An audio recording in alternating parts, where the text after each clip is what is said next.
Добър вечер, уважаеми зрители! Днес е последното предаване за тази година и общо взето свършва една доста тежка година, особено от психическа гледна точка. Година, в която така нормалният, обикновен народ не е съгласен с почти нито едно политическо решение, но така или иначе сме сготвени вече в тези избори, които се видя какъв вид избори са. Както многократно казвахме в нашите предавания, можем да разчитаме само на Бог. Затова нашите предавания започнаха да придобиват малко по, не мога да кажа божествен характер, но опитваме да включваме хора духовни, които така са оставили душите си чисти и които вършат своята работа, без да трябва да се навеждат, да се прислоняват до някого, да бъдат зависими, да нарушават своята свободна воля и избор,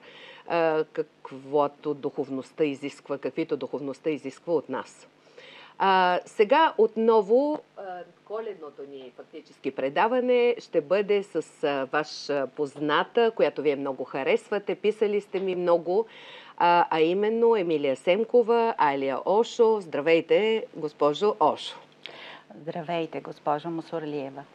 Сега, тук сте, за да ни кажете от кога датират нашите празници, свързани с Коледа, с големите празници, които са след това Стефанов ден, Атанасов ден, всички Иванов ден, Йорданов ден и така нататък. Моля ви само да ни кажете, на фона на това, което сме говорили в други наши предавания с вас, ние ли основополагаме този тип празници по света? Ние, българите ли? Благодаря ви за чудесния въпрос. Много точно го зададахте, защото да, именно ние, именно българите, те са най-древният народ възникнал. Те са народа с първата човешка духовност. Така че всички тези празници, които ние и до сега тачим и не случайно, народни празници, фолклорни обичаи, всичкото това води началото си от зората на човечеството. И аз искам да благодаря на вашите зрители за интереса, който проявяват към моите думи. Аз отдавна от години бия камбаната на истината за българите. За това, че българите са най-древният народ, че те са Божия народ по силата на своята древност и това не са празни приказки. Добре, нека да започнем по същество. Духовният български корен на есеннозимните народни празници. И аз пък благодаря и на нашия екип, тъй като са готови с всичко, което вие сте подала, да ни го подадат в поредност, за да може, както друг път сме правили, по съответните снимки, картинки, правени от вас, да можете да говорите. Защо така?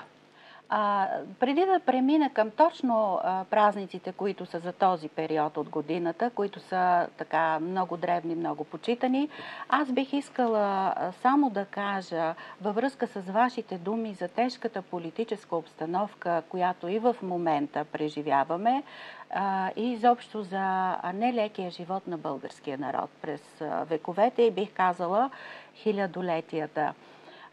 За да може нашия народ да премине през всичко това и до сега да оцелее, този народ е с невероятни духовни сили, които се коренят в най-дълбоката древност.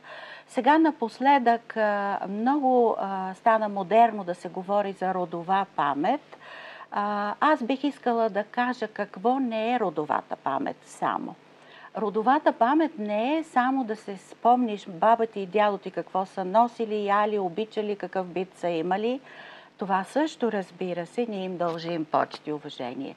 Но родовата памет е да си спомниш ти кой си, божествения корен, който те са ти оставили, който са ти предали през хилядолетията. Само когато разберем каква божествена светлина носим в себе си, ние ще можем да преминем и през тези поредни политически изпитания. Сега, тази божествена светлина нашите деди са я носили. Те са я имали, те са били здраво свързани с божествеността, усещали са нейното присъствие и по този начин с природата, с природните явления, живота им е бил в пълен синхрон с природата. И за това всичко, което те са създали като обичаи, като народни празници, е свързано именно с тази природа и е надживяло много епохи, много идеологии, много други духовности. Българската духовност е най-древната човешка духовност. Тя е най-старото учение, за което баба Ванга говори, че ще се върне. И за мен е чест да връщам това старо учение пред българския народ, за да се спомнят българите коя е причината за тези обичаи, откъде ги носим. Аз нещо, което пропуснах, уважаеми зрители, искам да допълня. За тези, които не са гледали предните ни предавания с Алия Ошо, вие може да си ги намерите на Балотаж с Мария Мусорлиева в YouTube, както и на страницата на телевизия Евроком в предаването Балотаж. Скриваната българска история, първа и втора част и още 2 предавания сме правили. И исках да кажа за тези, които за първи път виждат госпожа Емилия Семкова, че тя е изследовател на култури над 30 години, живяла дълго време в земите на изток, в Сирия и на други места, с изключително много езици. Тя завърта фактически знанието, това до което е достигнала, през словото и то на различни езици.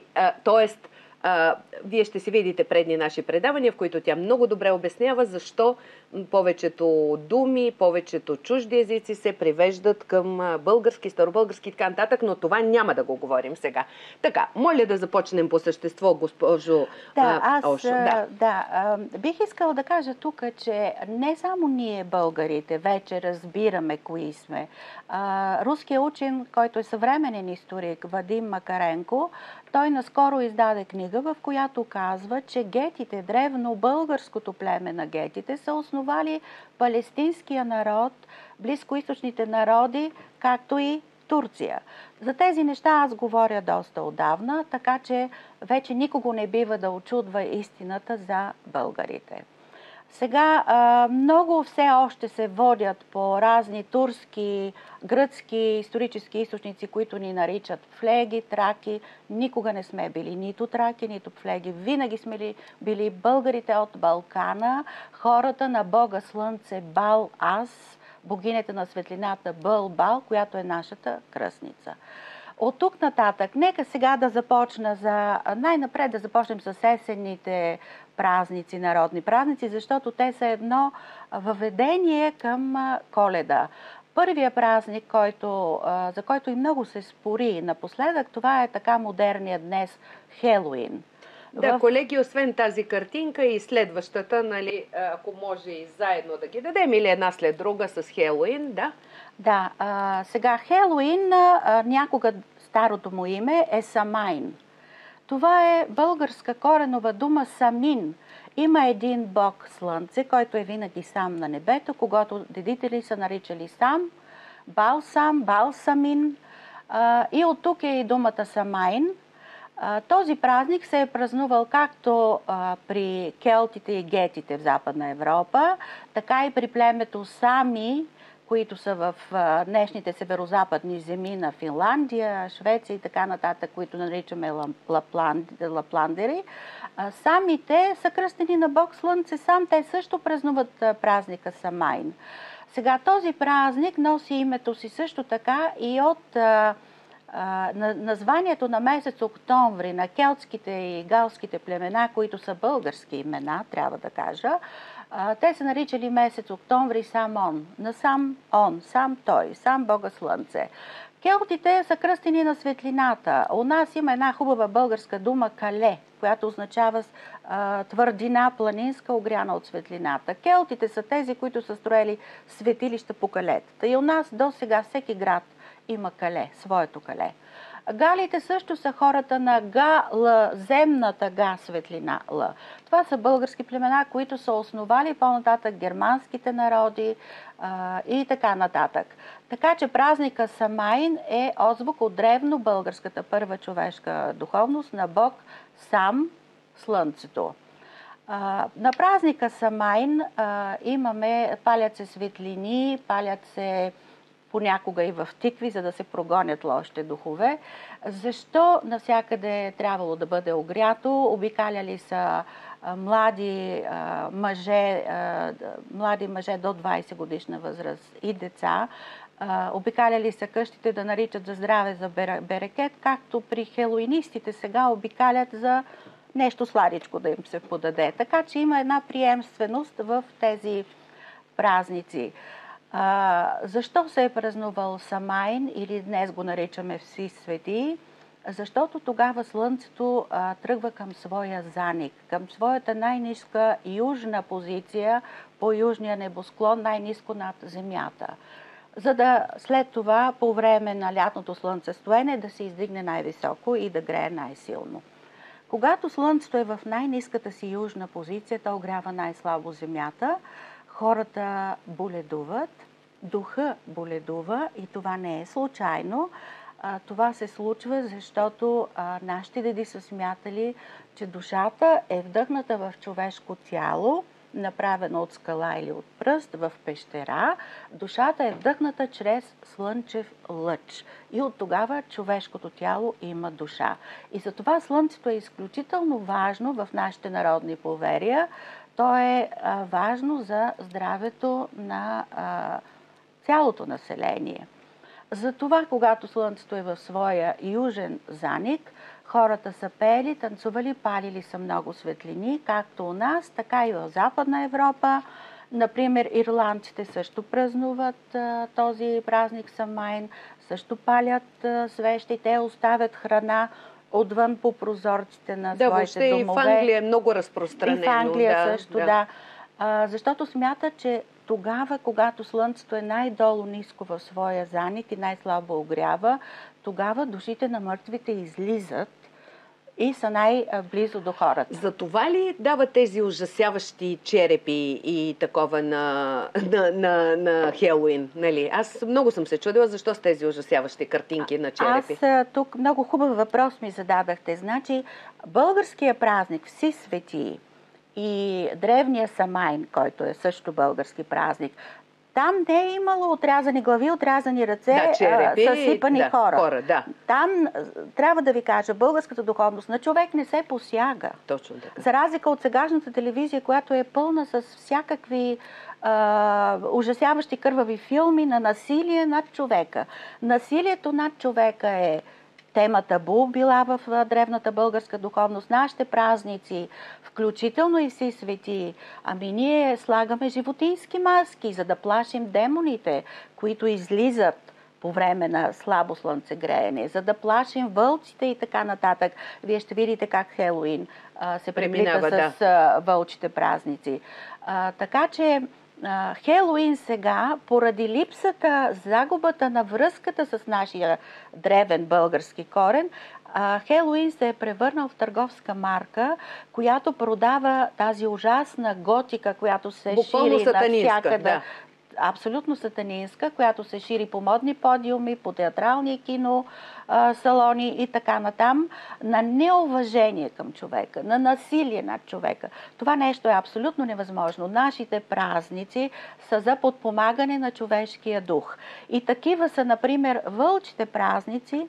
Да, колеги, имаме сбор картинки, 1, 2, 3, нали, които са с вълчите празници. Вълчите празници у нас започват точно когато е Хелоуин, на 31 октомври или Самон, месец Самон, и на 1 ноември и продължават обикновено 9 дни.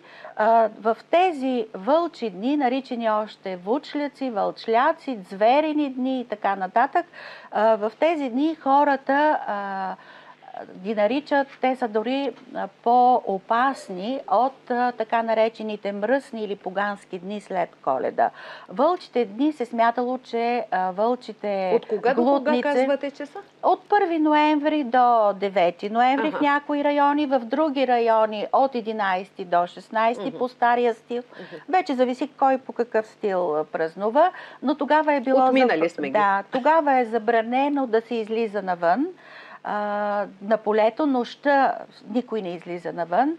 Тогава не се пипа режещ предмет, нож, ножици, игли, не се тече, не се работи с вълна, не се шият дрехи. Смятало се, че ако мъж починал го облечат с дрехи, ушити по време на вълчите дни, той ще вампиряса. И забранена е всякаква такава режеща работа, защото демоните обикалят. Слънцето е ниско долу. Мъжете трябвало даже да спят с цървули и с кълпаци. Пак един от странните обичаи, за да се предпазят от вълчи нападения.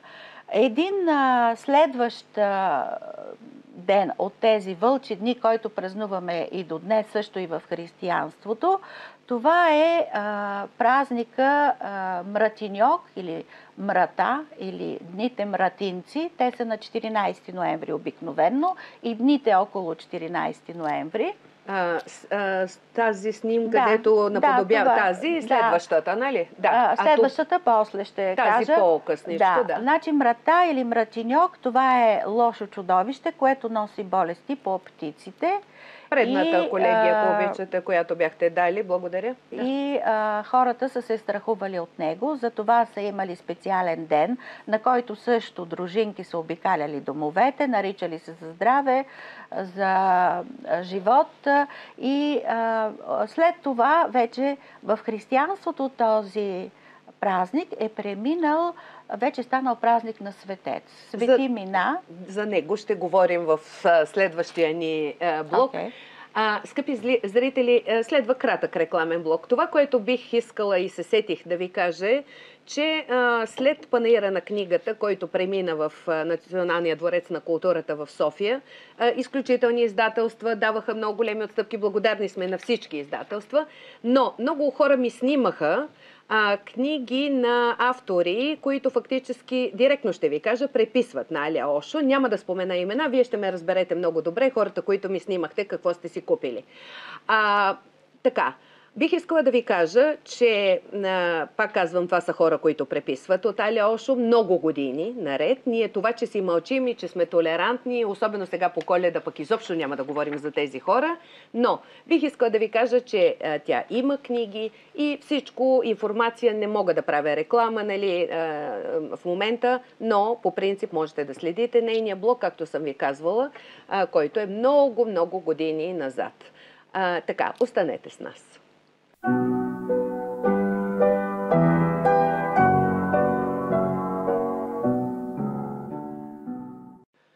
С Емилия Семкова, Аля Ошо стигнахме до Свети Мина. Знаете светеца, който се счита, че е най-близко до хората. Какво за него, госпожо Ошо? Християнството по един много интересен начин е взело празниците от древнобългарската духовност, защото трябва да ви кажа, че тази духовност е по цялата земя. С заселването на българите по всички континенти и разнасянето на българската духовност, тя е дълбоко залегнала слънчевата духовност на всички континенти. Аз говорих и в предишните предавания при вас. Така че да се изкорени напълно тази духовност е било невъзможно, но християнството взема всички тези древни български празници и ги наименува на светци. Вместо на природни явления, вижте разликата, древният човек е боготворял природата, нейните природни явления, съобразявал се с тях, докато при християнството както и при исляма, както при будизма и така нататък, вече се минава към боготворение на човешки образ. Имаме вече светци, които са в повечето случаи мъченици, убити по много жесток начин, включително Исус Христос. Отново имаме това черно мислене, което се налага върху хората, убийство, насилие върху човеци, включително и Свети Мина, той е египетски великомъченик, но неговото име Мина от Мина е българско. Защо е кръстен Свети Мина? За да ни преминат и отминат тези лоши дни, вълчите дни, защото Свети Мина или Мратиньок се пада точно по средата на вълчите дни. Даже все още в Италия Свети Мина се празнува като празникът Свети Мартин, като Мратиньок. Това е абсолютно същото. Така че виждаме как християнството е заело местото на древнобългарската духовност. Тук бих искала да кажа, като ми казахте за Англия, че и там празнуват нашите празници, празника Самайн, днес Хелоуин. Трябва да ви кажа, че много английски думи са български и то от основния бит на англичаните. Така, например, думата ръж, туръж, бързам. На български да ръшна, нещо бързо да направя. Ламбурър или ламбър, това означава тежък труд. На български глагол ламбуросвам. Ламбуросвам. Също така имаме игнейт, запалвам. На български се казва иганат. Игнажден. Или игнажден, да, после ще стигнем и до него. Имаме блазе, българска дума, гуши, пак българска дума. И тези думи имат обяснение само в български език. Да продължим, понеже с вас много бързо минава времето, да продължим с тази снимка, която за нас е като прилича на свастика, извинявам се. Тя е свастика. Тя е свастика. Тя е свастика. Да, колеги, вие много правилно на нея сте спряли. Да. Аз просто искам да кажа, че празника Самайн, Хелоуин, си свети, се празнува не само на запад от Келти Гали, той се празнува и на изток от индийците. Те също палят светлина в домовете си, по улиците украсяват със светлина. Този празник се нарича Дивали, Дивали или Дипали. Дава светлина. А тази снимка е от Индия, така ли, от този празник? Това е от този празник. Това е свастиката, не случайно е дадена. Оригиналното име на свастика в санскрит, като аз съм казвала и преди. Санскрит е азбука, една от многото азбуки на стария български език, който е западния български диалект. На санскрит свастика е суастика и е талисман. Свастиката, суастиката се е носила винаги с човека, за да е под протекцията на Аза, на висшия аз. Суас. Казах, че бог Азис Бази е българския бог на душата. И свастиката е именно такъв знак на душата, като тя е и слънчев календар. Християнския кръст и свастиката, това са първите слънчеви календари, които показват движението на Слънцето около Земята, четирите посоки, свастиката, самото движение с причупения кръст. Така че това е един много светъл християнски и древно-български знак. Има го и в църквите и така нататък. Не виждам защо трябва да бъде свързван с лоши асоциации. Така, ние продължаваме с следващия фотос, даден от вас. Фактически златната колесница, аз така го наричам. Да. Златната колесница, сега ще го дадат колегите. Значи след тези празници, така наречени вълчи, вълчляци, когато хората се предпазват по домовете си, идва ред на светлите празници. На 6 декември празнуваме Никулден. Това е светъл празник. Кой е Никулден? В древността, по стария календар, Никулден се е празнувал на 19 декември. Това е бил тогава денят на слънцестоенето, когато започват де-факто коледните празници. Никулден носи името на Никола, денят на Никола. Кой е Никола? Никола е още едно име на Бог Слънце. Това е Бога на колата. Бога, който качва всяка година на Коледа, първия ден на Коледа, когато вече Слънцето започва наново да се дига. Бога започва нова слънчева година. Той се качва на колата. А защо на колата? Ако погледнете, да не забравяме, че нашите деди са първите звездобройци, първите в света. Това е по скалите ни увековечено.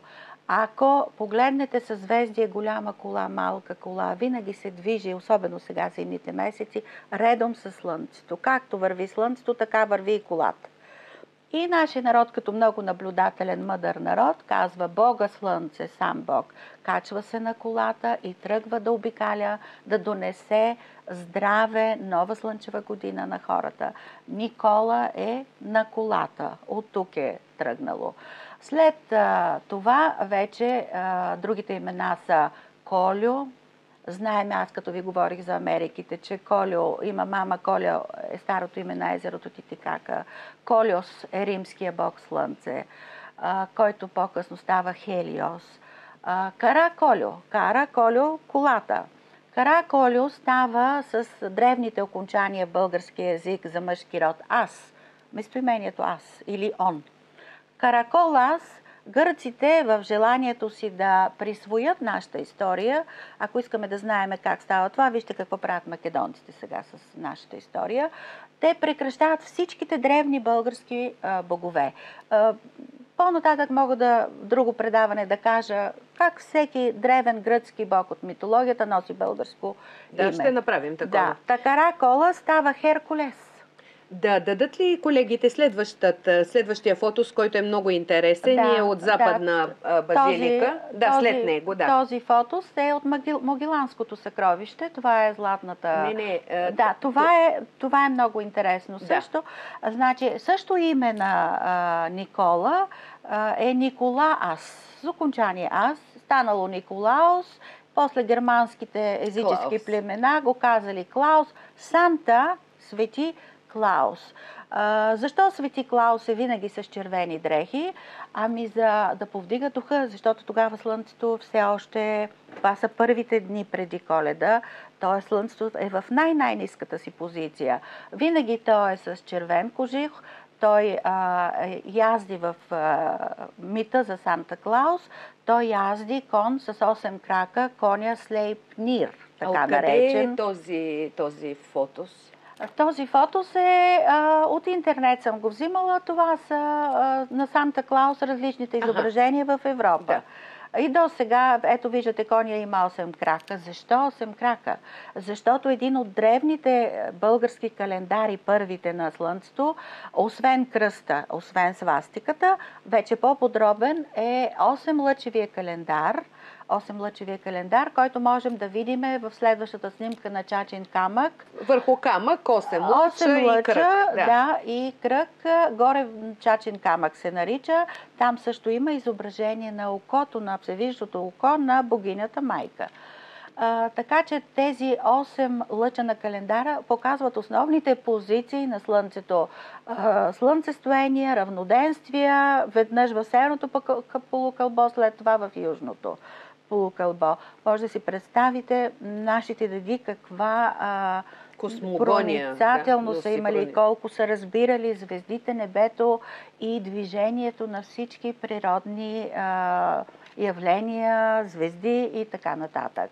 И стигаме до Сурва и Коледа, кадъра, който дадаха колегите. Преди да стигнем до Коледа, да кажем и за Игнажден. Добре. Сега, Игнажден, това е празник на светлината отново. Това е деня, в който започваме да палиме огъня в къщи. До тогава сме били по полетата, прибирали сме реколтата, животните са били на паша. С настъпването на вълчите дни прибираме всичко. Вече не смеем да излизаме вечер, правиме танци, песни и така нататък, събираме се седенки. Идва Игнажден, започваме вече да се топлим в къщи с огньове и още нещо, прескачат се огньове, за да се очисти човек от магии, прескачат, даже и животните се прекарват през огън, за да се очистят от паразити. Това е денят Игнажден.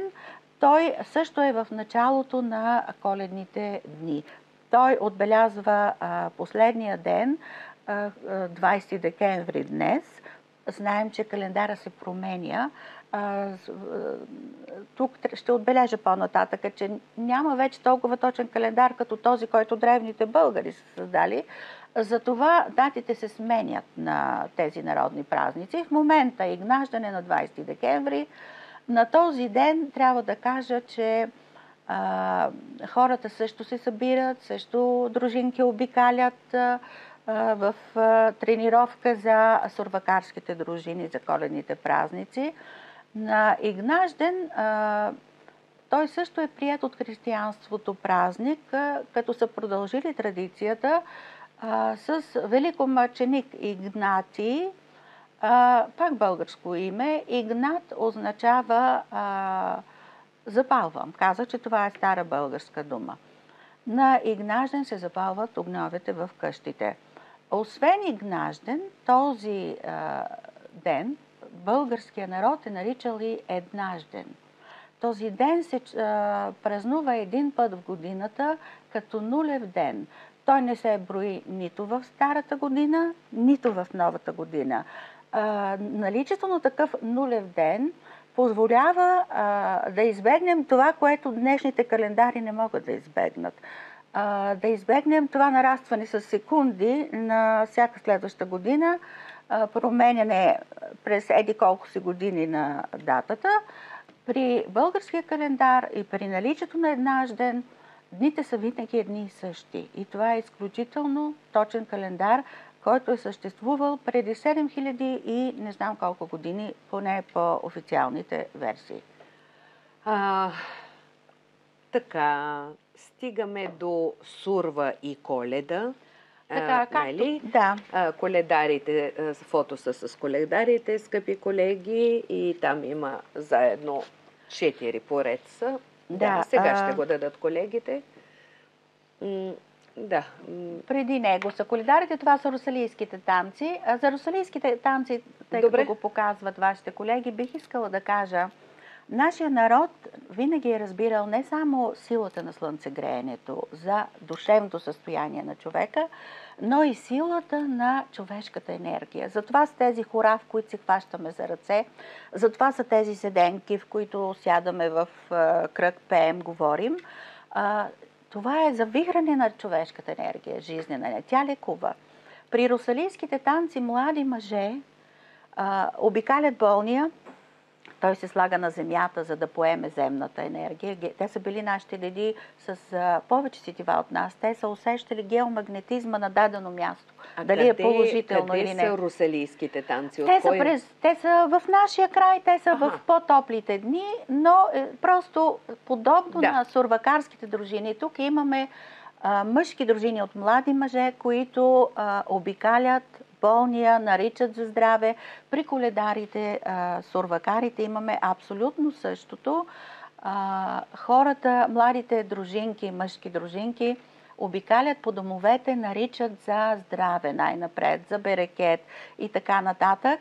И те сурвакат с сурвачката. Сега вие ще започнете с Сурва и Коледа. Да. Колегите ще, след като ви чуете, ще намерят кадрите, които са с коледарите. Това е вълча маска. Значи, не е това в ефир, което вие виждате. Вие си говорете спокойно. Да. Колегите се съобразяват с това, което вие говорите. Да. Сега, празника след като слънцето е в най-ниската си точка по време на Еднажден, на този нулев ден, следващите 3 дена то е все там, в тази ниска позиция. Така, ще продължим с основните коледни празници и съответните фотоси в последния наш блок. Уважаеми зрители, останете с нас за най-важното, това, което предстои сега, празнуването на коледните празници в България и в християнския свят.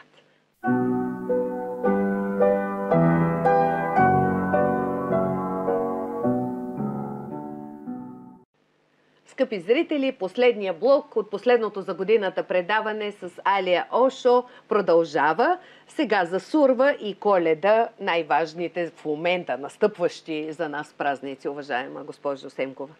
Те наистина са много важни и от гледна точка на това, че след като Слънцето 3 дена е в най-ниската си позиция, то на 4-тия ден или на деня на Коледа точно, то започва да се изкачва нагоре по небосклона и да свети все по-ярко. Този празник на възкачване на Слънцето се празнува по цялата земя. Тогава Бог, младия Бог, който е все още суров, дето се казва, не е за Сурва да започне да грее силно, това е Бог Сурва, още наричан Бог Коледа. Защо е наричан Коледа? От колата. Кола – дев. Девата, Бога, някога дева, означало Бог. Дава, този, който дава.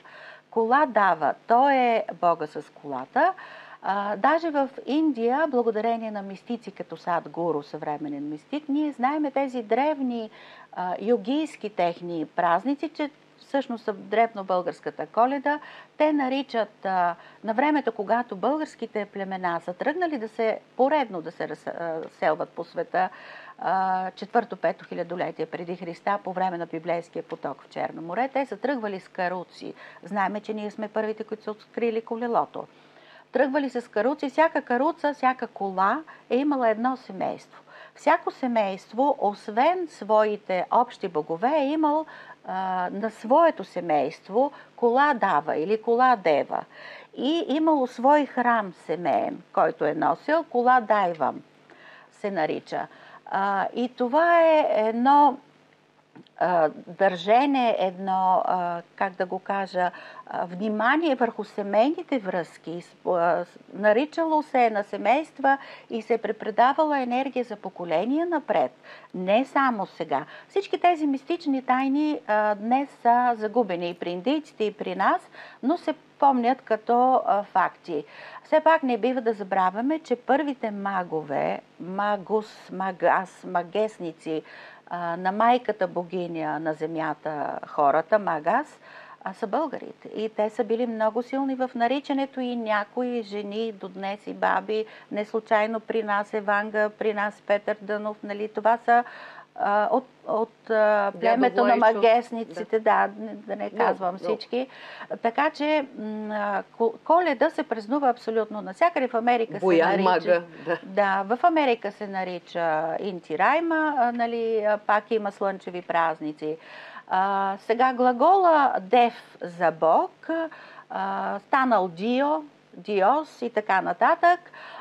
Дори в Китай са отишли нашите деди, не само Индия, и в Китай, основали сме и Китай. Там учението на Лао Цзъ, който е най-великият от великите просветлени мъдреци, се нарича Дао. От българския глагол Дал. Дал, поради особеностите на китайското произношение, е станало Дао. Дао е даващия Бог.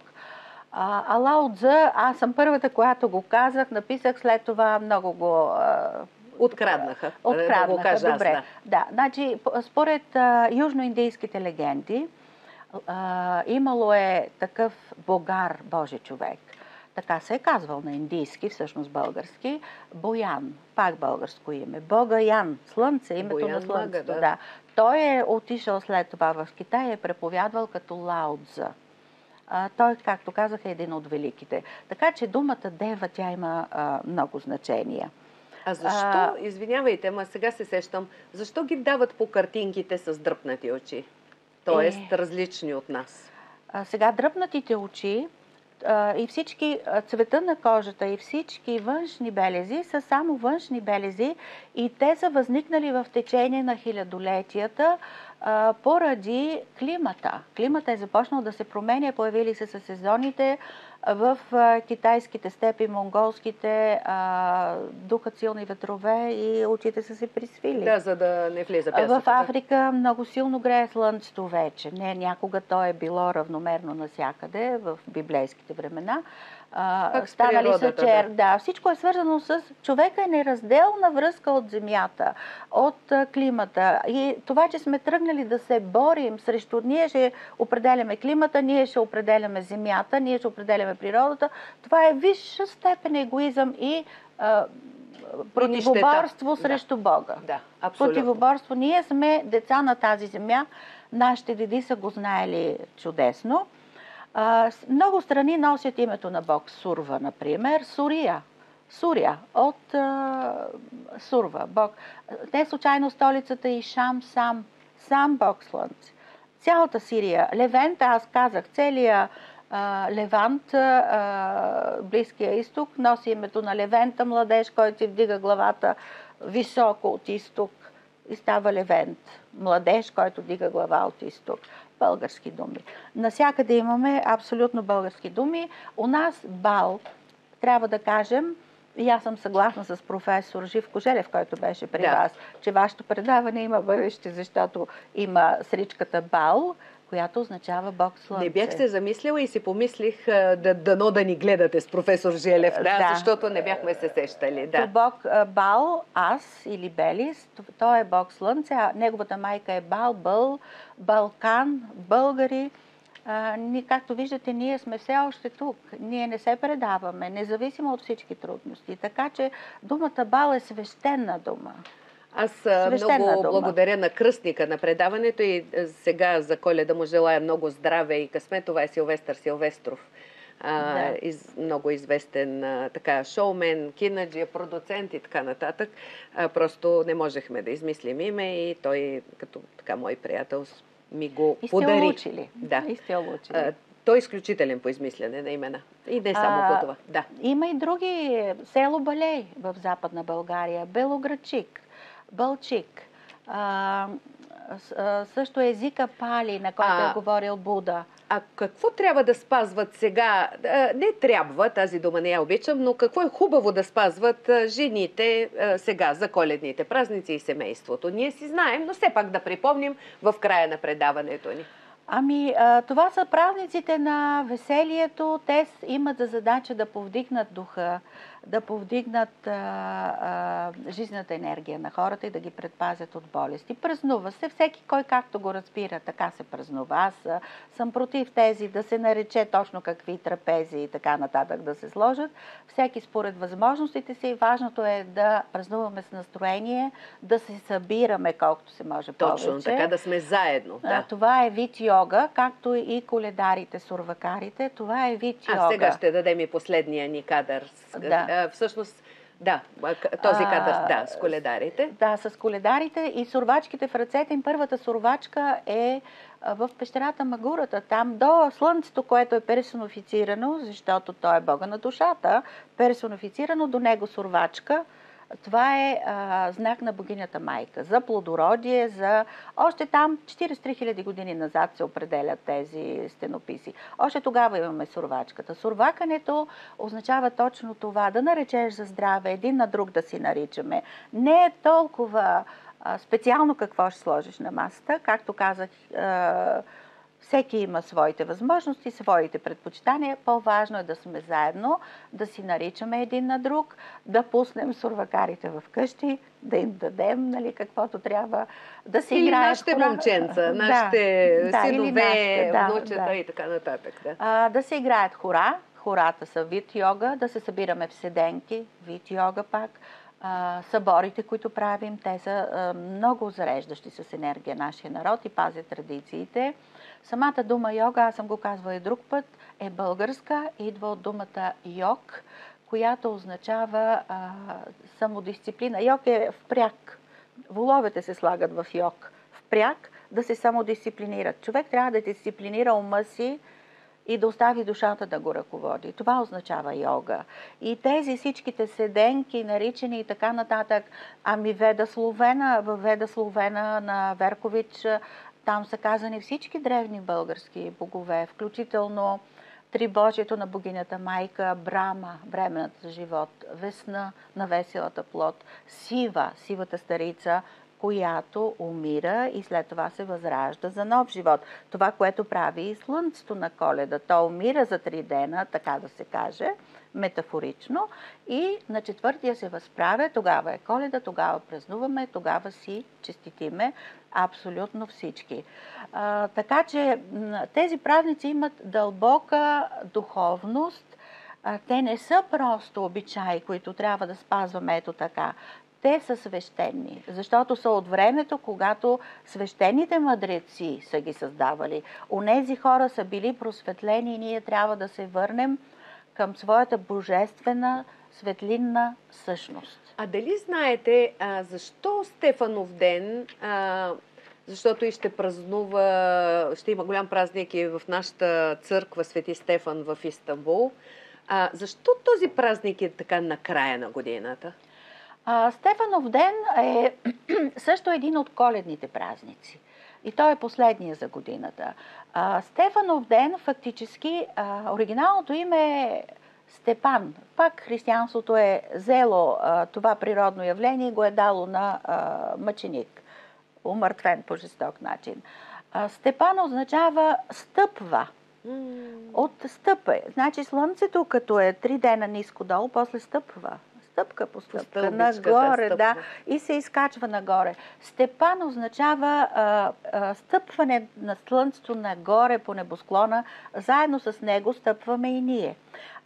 Този ден е ден за ладуване или за наричане. Младите жени са слагали в менче своите пръстени и така нататък, за да си нарекат за женихи, кои ще са им бъдещите женихи. Спели са на ечемик, за да сънува бъдещия си жених, младата девойка. Както ви казах, българите са магьосници. И досега. Свети Степан също е гадаел. В християнството също има гадаене. Той е гадаел на своите последователи. Изключително много ви благодаря за този разговор. Може би от наше общо име да поднесете празничните слова за нашите зрители, защото го правите по-добре, и аз ще приключа с една благодарност. Благодаря, че ми давате тази възможност. Аз просто искам да пожелая на вашите зрители много весели коледни празници. Така както слънцето сурва, изправя глава полека-лека, стъпва нагоре по небосклона, все по-силно, все по-ярко, все по-виждащо се, така и българина да изправи глава, все по-силен, все по-осъзнат за своята древна духовна същност, която ще го възроди, така както ни възраждат нашите празници. Весела Коледа! Много ви благодаря. Скъпи зрители, тъй като много от няколко континента разпространяват нашите предавания, за което много благодаря, в групи, в различни държави, знам за Америка, за Съединените американски щати, знам за Англия, знам за Италия, знам дори в Африка, знам в Турция.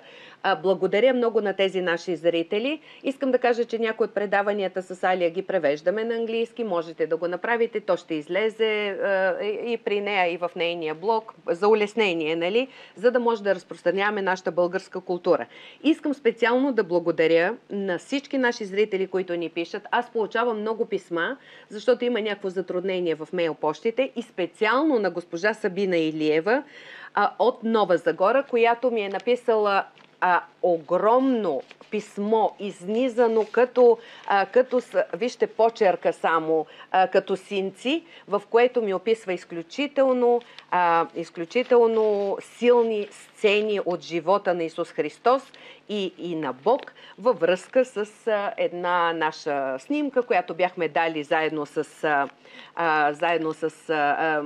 Анастасия Гешева, а именно Христос, който така поглежда към сградата на ООН. Нали? Така че благодаря много, благодаря на всички наши зрители, че ни подкрепяхте цялата година. Мисля, че нашата връзка, нашата душевна връзка е много силна и се надявам отново да продължим новата година и да бъдем така силни заедно за повдигане на българския дух в тази голяма телевизия на истината Евроком. Благодаря ви, че бяхме заедно.